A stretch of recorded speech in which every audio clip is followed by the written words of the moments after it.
Le parfum du romarin et du poulet rôti, une fragrance que j'avais élaborée pendant plus de 40 ans, me remplissait habituellement d'un sentiment de profonde satisfaction. Ce soir, cela ressemblait à un linceul funéraire. La peau dorée du poulet, brillante sous la lumière chaude du lustre de la salle à manger, semblait se moquer de moi. C'était le plat préféré de Tyler, celui qu'il demandait à chaque anniversaire depuis qu'il avait 10 ans.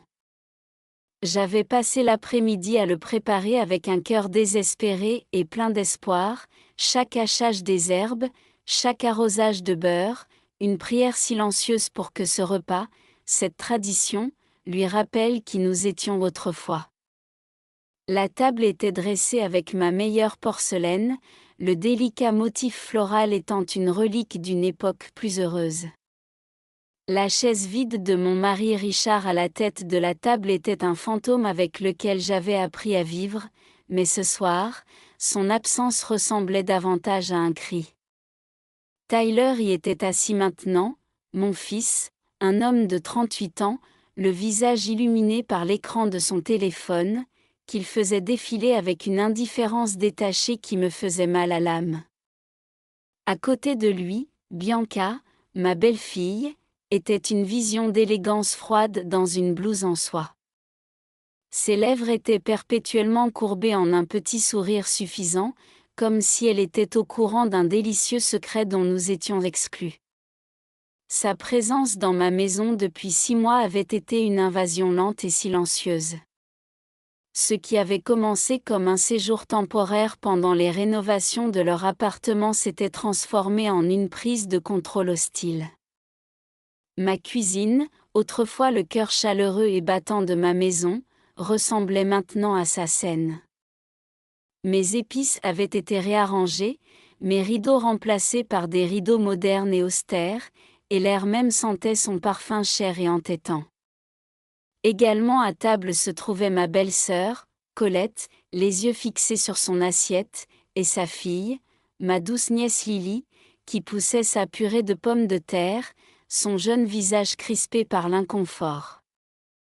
Les seuls sons étaient les cliquetis stériles des couverts sur la porcelaine et le poids oppressant du silence. Je regardais Tyler, je le regardais vraiment. Je voyais le petit garçon dont j'avais embrassé les genoux écorchés, dont j'avais aidé à faire les projets scientifiques toute la nuit, dont j'avais payé les frais de scolarité à l'université avec des doubles quarts à l'usine de vêtements. J'ai vu l'homme pour le mariage duquel j'avais dépensé toutes mes économies, dont j'avais aidé à obtenir la première maison. Je m'étais cassé le dos, ma vie, mon identité même, pour le nourrir et l'éduquer, pour lui donner une base. Et maintenant, il me semblait être un étranger occupant ma salle à manger. Il a finalement posé son téléphone, en s'éclaircissant la gorge. Le son était comme un coup de feu dans la pièce silencieuse. Maman, commença-t-il, sa voix d'un calme inquiétant, comme s'il commentait le temps qu'il faisait. Nous devons parler des arrangements de couchage. Ma fourchette s'immobilisa en l'air. Je le regardais, une peur froide commençant à s'accumuler dans mon estomac. Bianca hocha légèrement la tête en signe d'encouragement, les yeux brillants. Tyler prit une gorgée d'eau. Le garage, dit-il, chaque mot prononcé avec une clarté glaçante. Nous l'avons nettoyé. C'est sec, et nous pouvons y faire fonctionner un radiateur d'appoint. Ça ira très bien. Bianca et moi avons besoin de plus d'espace dans la chambre principale, et franchement, tu ne l'utilises presque jamais. Les mots flottaient dans l'air, aspirant tout l'oxygène de la pièce. Astérisque maman doit donner la chambre principale à ma femme et descendre au garage ce soir. Astérisque il l'a dit. Il l'a vraiment dit. Mon propre fils, l'enfant que j'avais porté et nourri, m'expulsait formellement de ma propre chambre, de la pièce que j'avais partagée avec son père, la pièce qui contenait les derniers échos de mon mariage, de ma vie. Ma gorge se serra, le poulet rôti préparé avec amour se transformant en cendres dans ma bouche. J'ai vu Colette tressaillir, son regard se dirigeant vers moi pendant une fraction de seconde avant de revenir à son assiette, une rougeur de honte colorant ses joues. Lily était restée parfaitement immobile, les yeux écarquillés d'horreur. Mais Bianca. Le sourire de Bianca s'élargit. C'était une petite courbe triomphante de ses lèvres, ses yeux croisant les miens avec un défi non dit.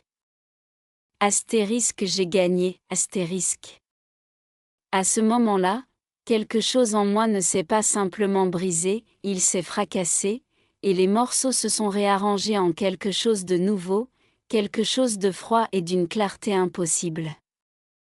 Le brouillard de la culpabilité maternelle, l'espoir désespéré de réconciliation, la peur d'être seul, tout s'est évaporé. L'amour que j'avais ressenti s'est transformé en une compréhension dure et tranchante. Je voyais ma vie avec une clarté terrifiante. Je n'étais pas une mère, j'étais un appareil. Je n'étais pas un membre de la famille, j'étais un distributeur automatique. Et il venait de donner un coup de pied à la machine, s'attendant à ce qu'elle distribue un dernier retrait, ma dignité.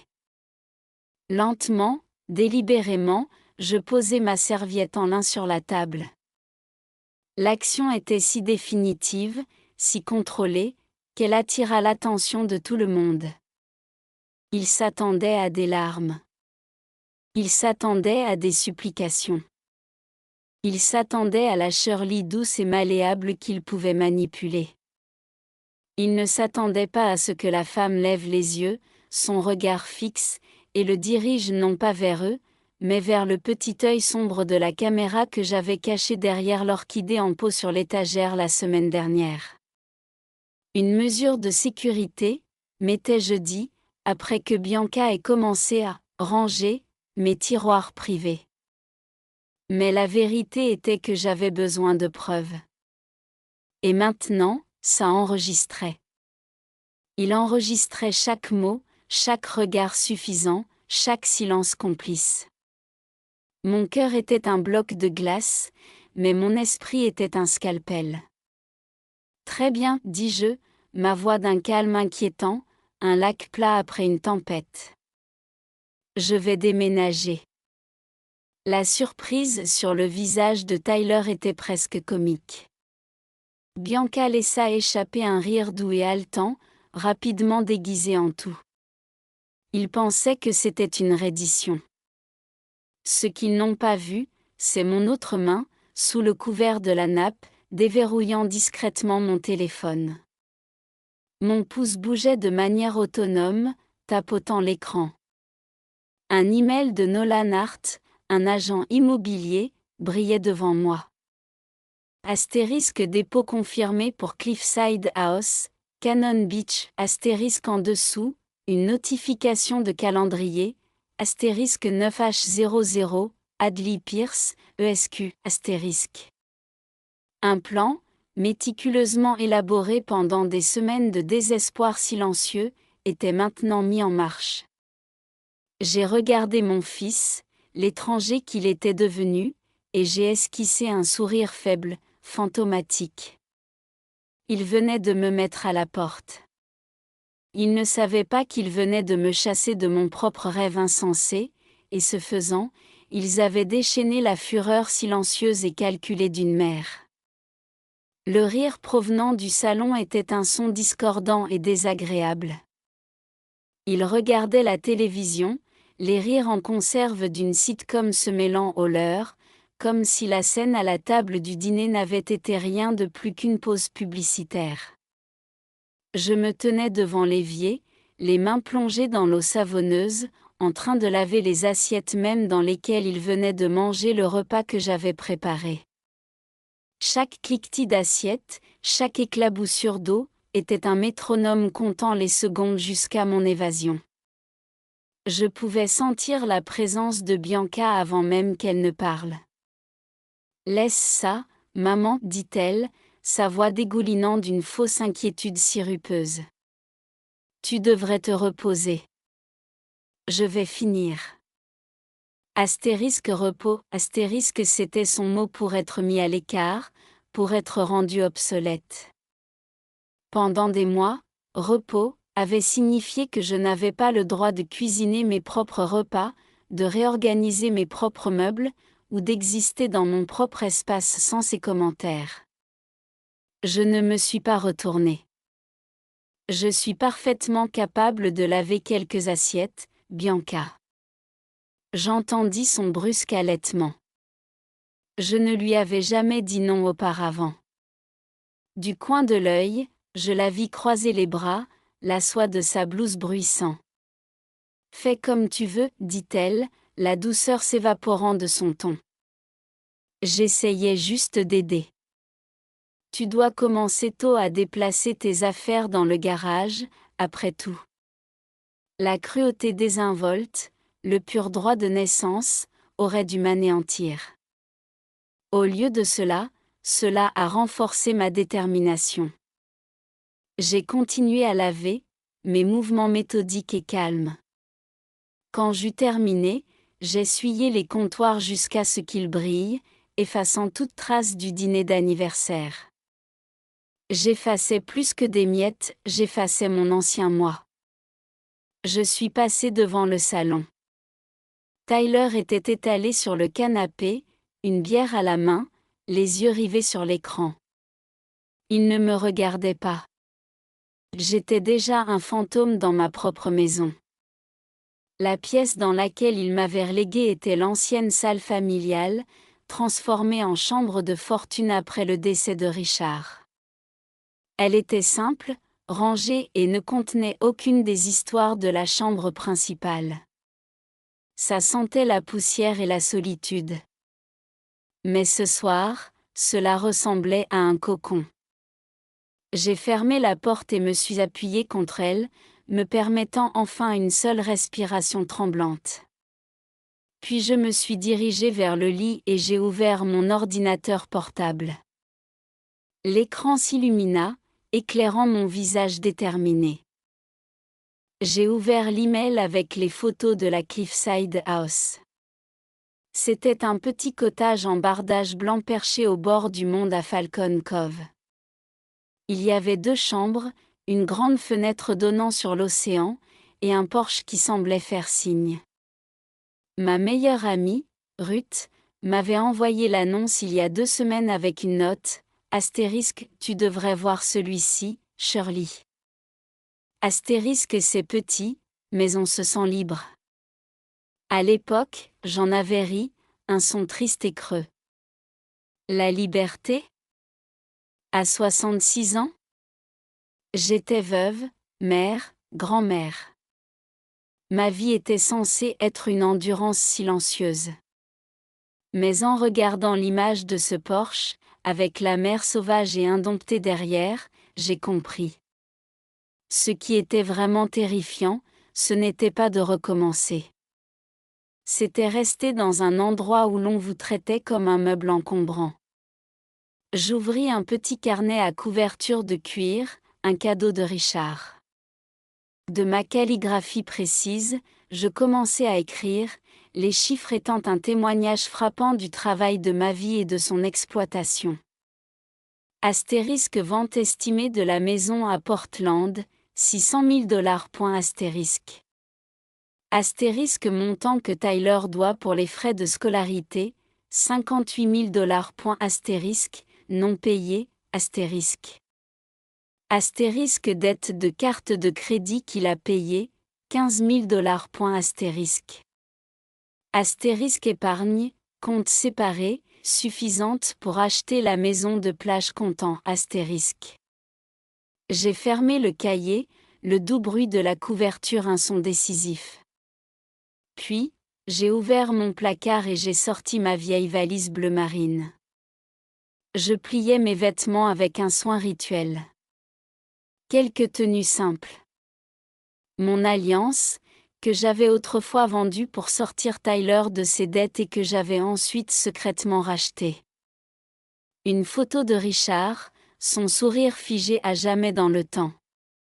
Et le journal en cuir. Avant de dormir, j'ai pris mon téléphone et j'ai envoyé un message à Ruth. Astérisque vient avec moi demain matin, astérisque apporte du café et un sourire.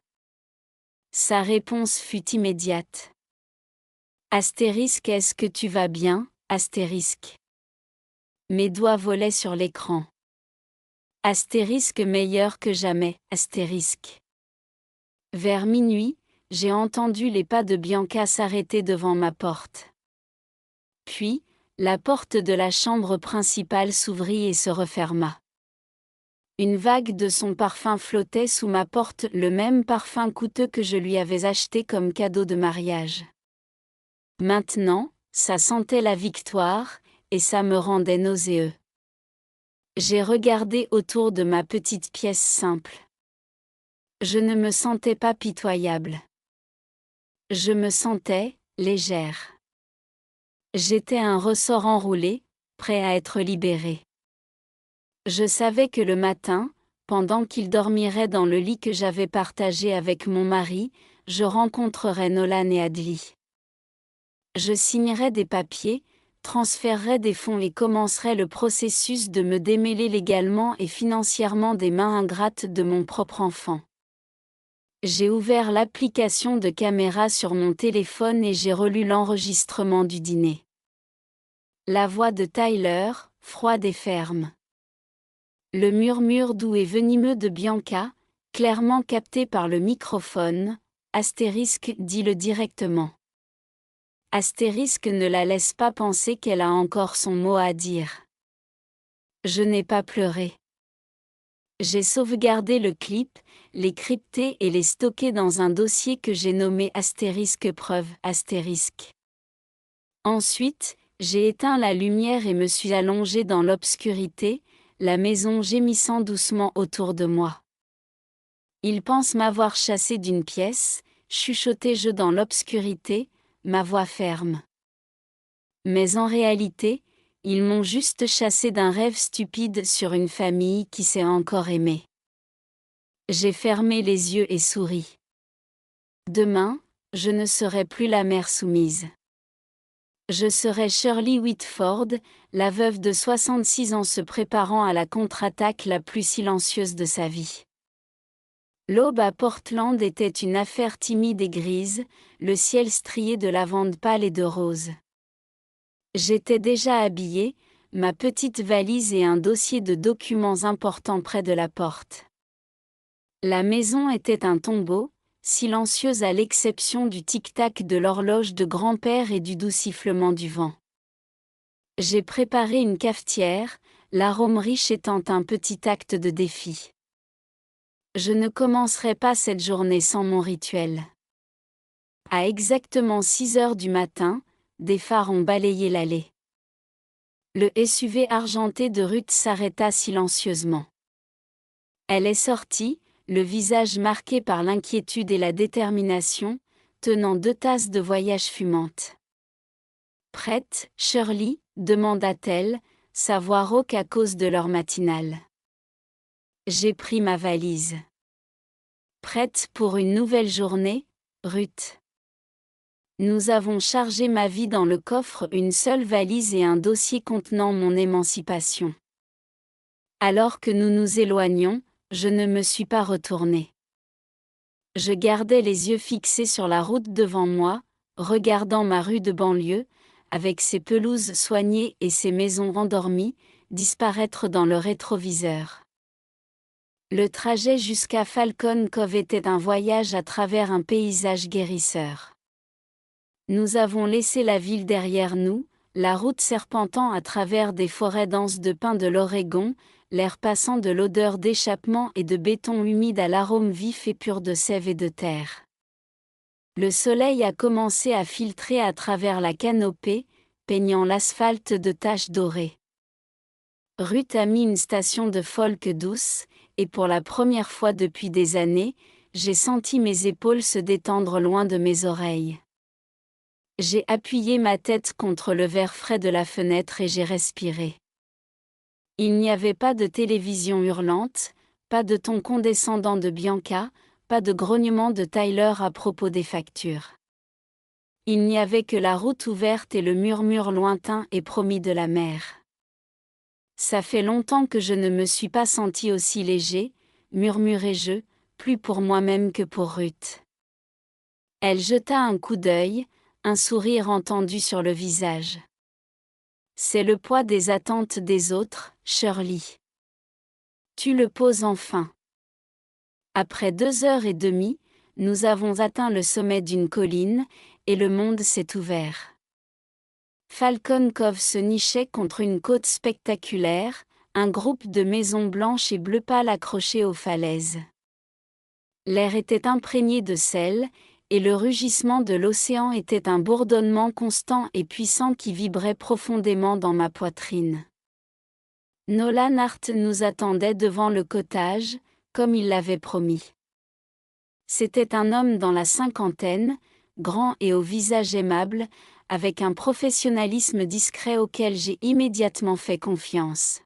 « Madame Whitford, dit-il en me serrant fermement la main. C'est un plaisir. Les photos ne lui rendent pas justice. » Il ouvrit la porte d'entrée, et une vague de nouveautés me submergea. L'odeur de peinture fraîche et de pain se mêlait à l'haleine indéniable de la mer. Je suis entré lentement, avec révérence. Le cottage était un poème écrit en lumière et en bois. L'espace de vie se fondait dans une petite cuisine moderne, et un mur de fenêtres encadrait une vue à couper le souffle sur le Pacifique. L'océan n'était pas calme, c'était une étendue roulante et bouillonnante de gris ardoise et de blanc écumeux, s'écrasant contre les rochers noirs avec une énergie implacable et puissante. Je me suis dirigé vers la porte coulissante en verre et suis sorti sur le porche. Le vent s'empara immédiatement de mes cheveux et de mes vêtements, mais cela ne me dérangeait pas. J'ai rempli mes poumons de l'air froid et pur. « Écoute, dis-je doucement. » Ruth, qui m'avait suivi dehors, inclina la tête. « Écoute quoi ? » Liberté, chuchotai-je. J'ai fait un encercle à l'intérieur de la maison, passant ma main sur le comptoir en granit frais, jetant un coup d'œil dans la salle de bain lumineuse et propre, imaginant mes quelques possessions dans la chambre spacieuse. C'était plus qu'une maison, c'était un sanctuaire. Je me suis tourné vers Nolan, ma décision étant parfaitement claire. Plus de réflexion, dis-je. Je veux l'acheter. Il cligna des yeux, surpris. La plupart des gens aiment y réfléchir, Madame Whitford. Je prends des décisions depuis toute ma vie, répondis-je, ma voix légère mais inflexible. Je vais virer 70% aujourd'hui. Le reste dans les 72 heures. Ruth laissa échapper un petit rire. Je te l'avais dit, Nolan. Il n'y a pas de client plus décisif que Shirley. Nous nous sommes assis à la petite table à manger, l'immense océan pour témoin, et avons examiné les documents. J'ai lu chaque ligne, chaque clause, avec l'attention concentrée de quelqu'un qui connaît le poids d'une signature. Ce n'était pas seulement un achat, c'était un pacte que je faisais avec moi-même. Finalement, Nolan a placé le stylo devant moi. Je l'ai pris, le poids familier et pourtant entièrement nouveau. J'ai signé Shirley Whitford d'un trait fluide et sûr. C'était comme couper le cordon qui m'avait lié à une vie de servitude. Félicitations, dit Nolan, son sourire chaleureux et sincère. Vous recevrez les clés à la clôture, que je programmerai pour vendredi. Après cela, la maison sera entièrement à vous. Il m'a remis un jeu de clés temporaire. Le métal était froid et solide dans ma paume. Je le serrai fermement, un talisman. Alors qu'il s'éloignait en voiture, Ruth et moi nous sommes assis sur le porche avec notre café. Une mouette s'est posée sur la balustrade, a incliné la tête et a poussé un cri rauque avant de s'élancer dans le ciel. Je souriais. Il est plus libre que moi, dis-je. Mais j'apprends. Sur le chemin du retour vers Portland, le chalet rétrécissait dans le rétroviseur, mais sa présence grandissait en moi. C'était mon étoile polaire. Dans mon esprit, le plan était désormais une chose vivante et respirante. D'abord, je formaliserai tout avec Adley Pierce, l'avocat de mon défunt mari. La maison de Portland et la maison de plage seraient uniquement et irrévocablement à moi. Deuxièmement, je vendrai la maison de Portland discrètement, avec Nolan programmant les visites uniquement lorsque Tyler et Bianca seraient au travail. Troisièmement, je mettrai à jour mon testament, laissant la majeure partie de mon héritage à Lily, celle qui comprenait encore la gentillesse. J'ai envoyé un message à Adley. Astérisque besoin de se rencontrer d'urgence, astérisque changement aux actifs et aux bénéficiaires, astérisque. Sa réponse fut rapide. Astérisque demain, 10 heures. Mon bureau. Apporter les documents de dépôt et les informations de compte, astérisque. J'ai fermé mon téléphone et me suis appuyé en arrière, fermant les yeux. L'odeur de la mer semblait s'être accrochée à mes vêtements. Je pense, dis-je à Ruth, qu'il est temps que ce que je fais me profite enfin. Nous sommes retournés à la prison, ma maison, alors que le crépuscule s'installait. Le ciel violet ne faisait rien pour adoucir les lignes dures de la maison. Quand j'ai ouvert la porte, le parfum de Bianca flottait dans l'air comme une menace. La télé hurlait. Tyler ne leva pas les yeux de l'écran. « Où étais-tu si tard » demanda-t-il, sa voix paresseuse, prétentieuse. « J'avais des choses à faire, dis-je, mon ton neutre. » Bianca est sortie de la cuisine, les bras croisés sur la poitrine. « Maman, tu te souviens que j'ai besoin que tu gardes l'enfant de mon ami demain ? J'ai déjà promis. » Je me suis simplement contentée de sourire, une petite courbe serrée de mes lèvres qui n'atteignait pas mes yeux, et je suis montée à l'étage sans dire un mot. Derrière moi, je l'ai entendu murmurer, vieux et têtu. Les mots, qui autrefois auraient ressemblé à des poignards, rebondissaient maintenant sur la nouvelle armure invisible que je construisais. Je ne jouais plus à leur jeu.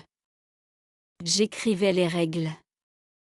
Astérisque, l'histoire continue de cette manière, détaillant les réunions juridiques de Shirley, ses préparatifs silencieux, la tension croissante à la maison alors qu'elle commence à dire non, les visites discrètes de la maison, et la confrontation finale lorsqu'elle annonce la vente. Il plongerait plus profondément dans son parcours émotionnel, le deuil du fils qu'elle a perdu, l'amitié naissante avec Ruth et sa nouvelle communauté, les moments poignants avec Lily, et la paix lente et difficilement acquise qu'elle trouve. La narration culminerait avec le déménagement et son nouveau départ à Falcon Cove, se terminant par sa vie épanouie et paisible et les pas hésitants et pleins d'espoir vers une nouvelle relation avec son fils châtié. Le récit culminerait avec le déménagement et son nouveau départ à Falcon Cove, se terminant par sa vie épanouie et paisible et les pas hésitants et pleins d'espoir vers une nouvelle relation avec son fils repentant.